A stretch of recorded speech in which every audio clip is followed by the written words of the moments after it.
प्रताप जी minister थे, पूरा व्यापारी संघ का डेलीगेशन उनके साथ किया।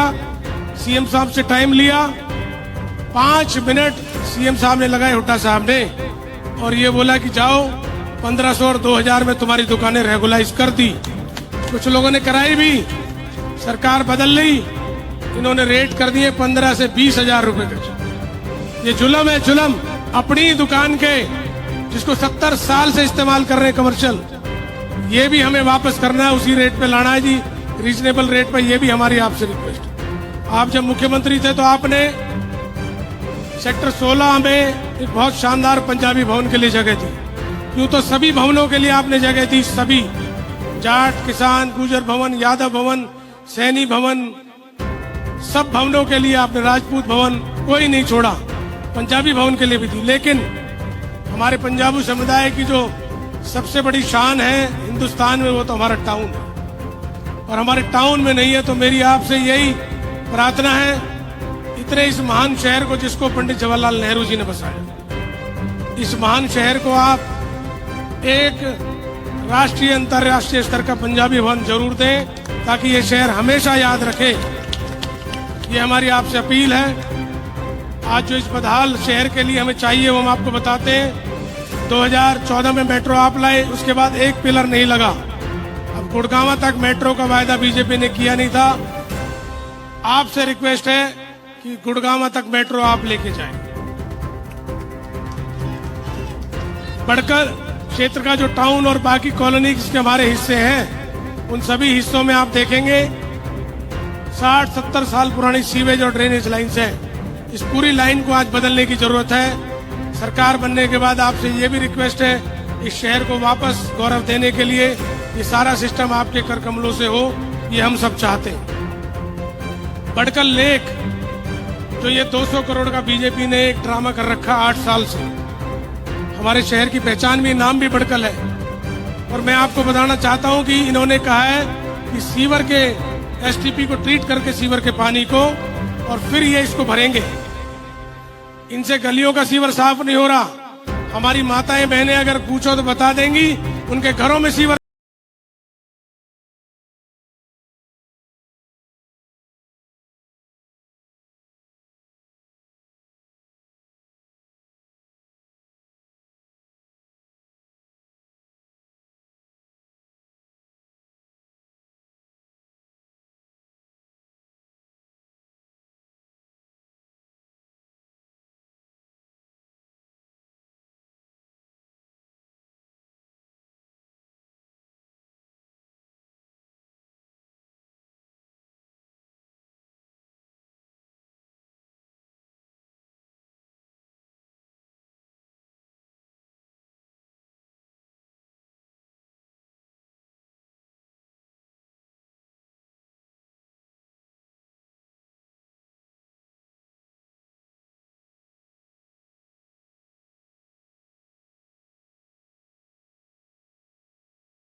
प्रवासी सम्मेलन करके गए थे हरियाणा का, वहां आपने घोषणा भी की थी, उसे मैं दोहरा रहा हूं।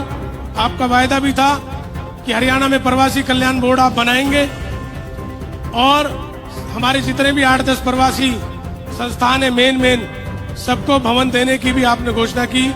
वो वायदा आपका मैं यहाँ दोहरा रहा हूँ और सभी लोगों को उम्मीद है वो आपके हाथ से ही होगा। ट्रॉमा सेंटर हमारे फरीदाबाद में इतना बड़ा शहर है, ट्रॉमा सेंटर नहीं है। हमारे यहाँ गेस्ट टीचर और कच्चे कर्मचारियों की संख्या, आशा वर्कर, आंगनवाड़ी इतनी है।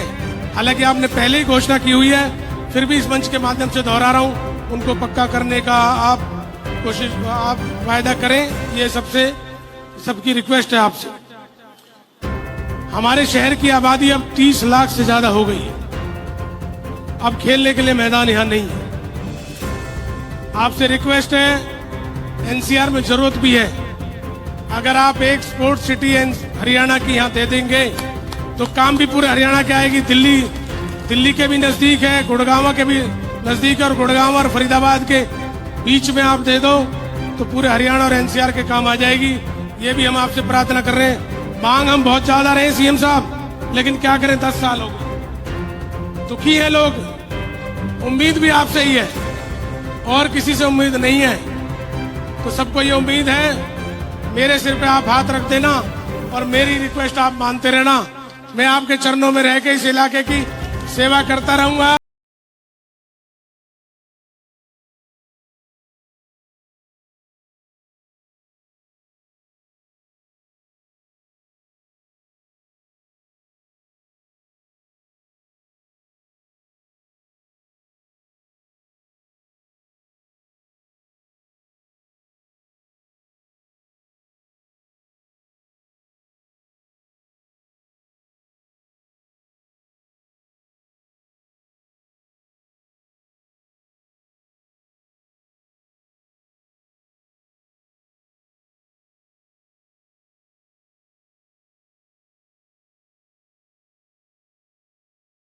की आबादी है वहां, 2.5 लाख की।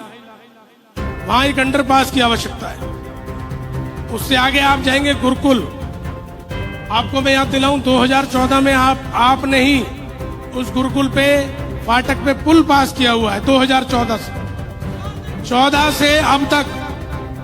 से अब तक उसकी जमीन एक्वायर करके इस बीजेपी सरकार ने नहीं दी।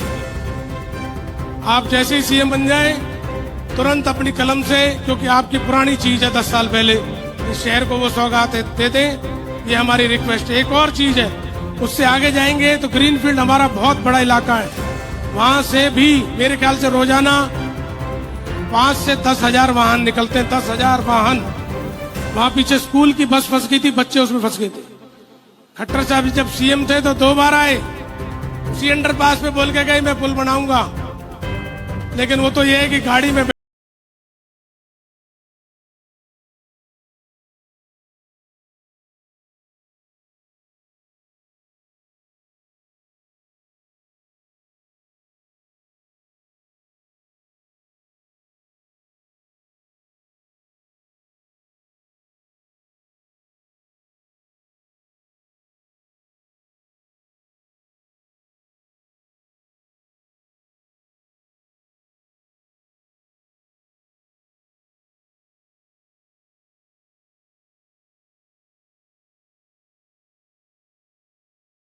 ये प्रावधान नहीं। तो आपसे रिक्वेस्ट है कि जहां जहां हमारे शहर हैं, वैसे तो हमारी मांग यहां के लिए भी है और आप हरियाणा के लिए कर दोगे तो और भी अच्छी है, कि हर स्कूल में हर एक स्कूल में, विधानसभा में एक स्कूल ऐसा हो जहां हमारी पंजाबी भाषा सिखाई जाए, जो सीखने वाले हों, ताकि उनको आसानी रह सके। गुरुमुखी मुझे लगता है वैसे काफी चीजें हो गई हैं। छोटी मोटी चीजें तो अंकल आपके आशीर्वाद से मैं ही कर दूंगा। जो बड़ी चीजें थी वो मैंने आपसे रिक्वेस्ट की है। और मैं एक चीज और कहना चाहता हूं, हमारे शहर का और देहात का जो भाईचारा आप लोगों से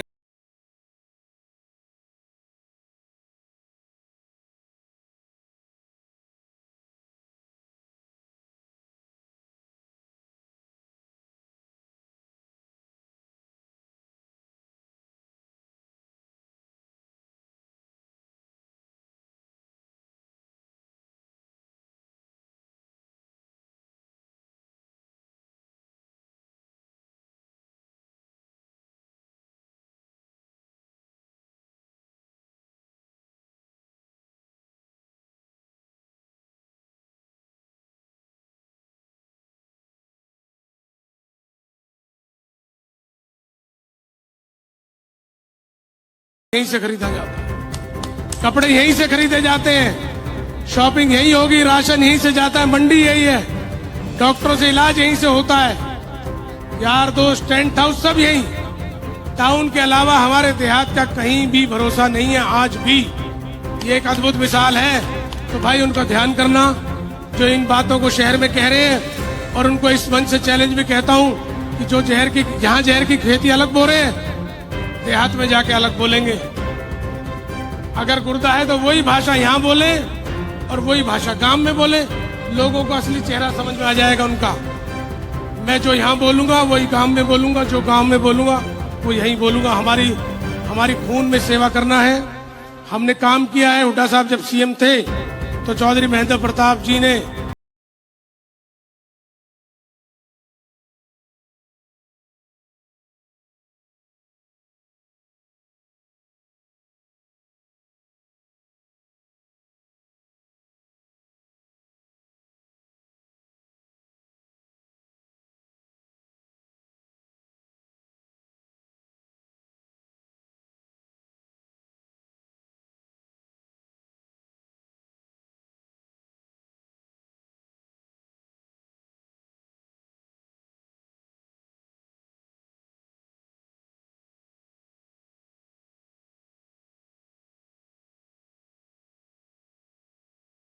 सीएम साहब जब ये शहर बसा तो 35,000 आबादी थी, 35,000। आज कई लाख है, 4-5 लाख लोग रहते हैं। गांव में तो लाल डोरे में जमीन भी है, घर भी है, और लाल डोरे के बाद सबके प्लॉट भी है, जमीनें हैं। 2 किले, 4 किले, 5 किले आपस में बढ़ जाते हैं। यहाँ क्या बटेगा 235 गज का प्लॉट? यही है ना। 4 जगह, 5 जगह, 6 की जगह बट गया है, आगे पीछे ऊपर नीचे करके बांटा है, फ्लैट सिस्टम कर लिया। और क्या करें? तो यहाँ पर जो नियम है वो आज इस बीजेपी सरकार ने हुड्डा वाले लगा दिए। Hooda, Haryana urban development authority, उस हुड्डा वाले नियम को ये हुड्डा साहब काट सकते हैं, ये सारे शहर का यकीन है। इसको भी जैसे गांव में लाल डोरे के नियम होते हैं, ऐसे ही जो शहर हमारे बसाए गए हरियाणा में, आप तो जानते हैं, रोहतक में भी है, उनको लाल डोरे की तर्ज पे ही ट्रीट किया। अगर वो फालतू कंस्ट्रक्ट करे तो रोका जाए, तो नहीं किया जाए, लेकिन जितना है उसमें ये नियम उन पे लागू नहीं होने चाहिए।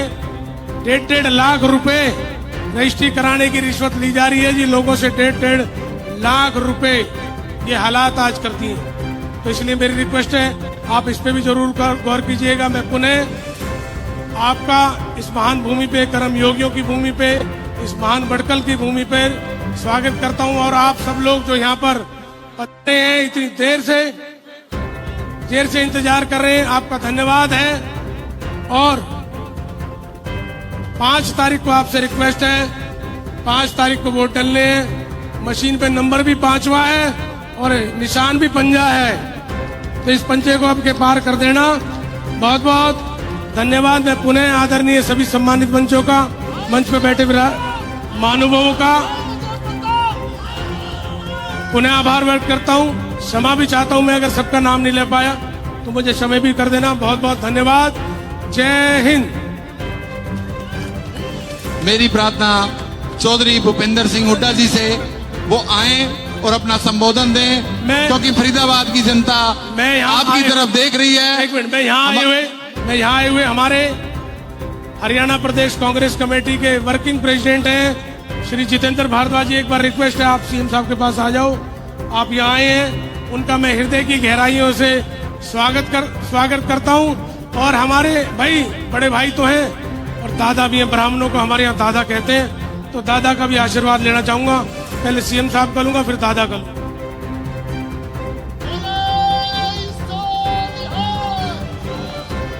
मेरी प्रार्थना हमारे भावी मुख्यमंत्री चौधरी भूपेंद्र सिंह हुड्डा जी से, कृपया वो आए।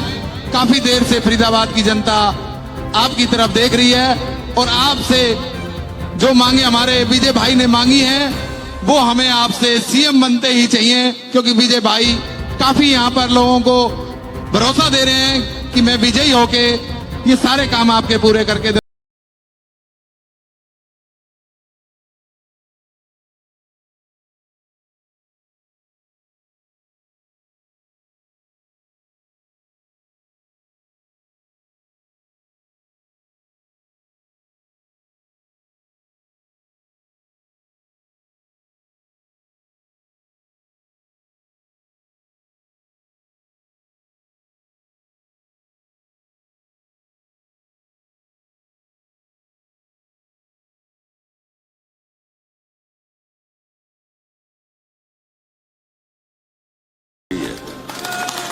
हर जगह से एक ही आवाज आ रही है, अब की बार कांग्रेस की सरकार।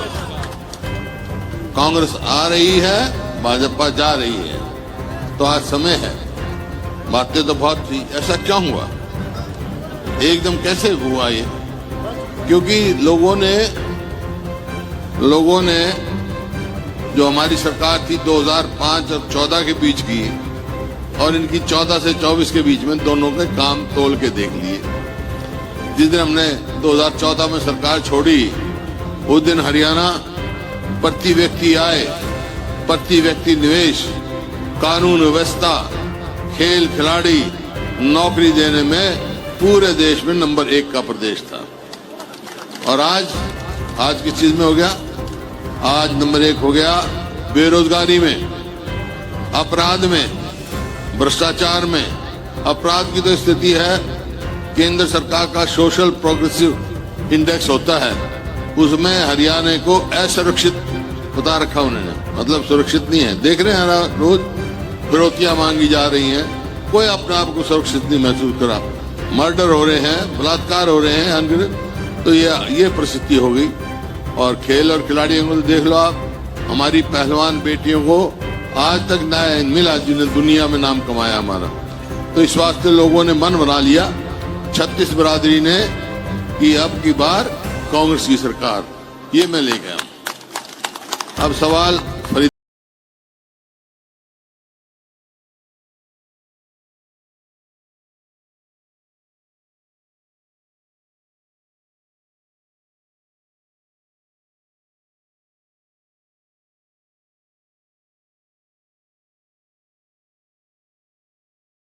कि फरीदाबाद को फिर फरीदाबाद बनाए, IMT बनाया, मेट्रो लेके आए, दिल्ली फरीदाबाद से गुड़गांव रोड जोड़ी, बाईपास बनाया, कितने ही काम गिना लो। और यहाँ पे अभी कह रहे थे विजय प्रताप जी, यहाँ डिग्री कॉलेज की, यहाँ तो मेडिकल कॉलेज बनाया हमने। हाँ, यहाँ बनाया मेडिकल कॉलेज बनाया, तो डिग्री कॉलेज तो बन ही जाएगा, वो तो कोई बात ही नहीं। जहाँ मेडिकल कॉलेज बनते, इस प्रकार से काम किए। और 10 साल इस सरकार को हो गए। मेरा खुला सवाल है आपसे,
सरकार बनाते हैं एमएलए, आप बनाते हो एमएलए को।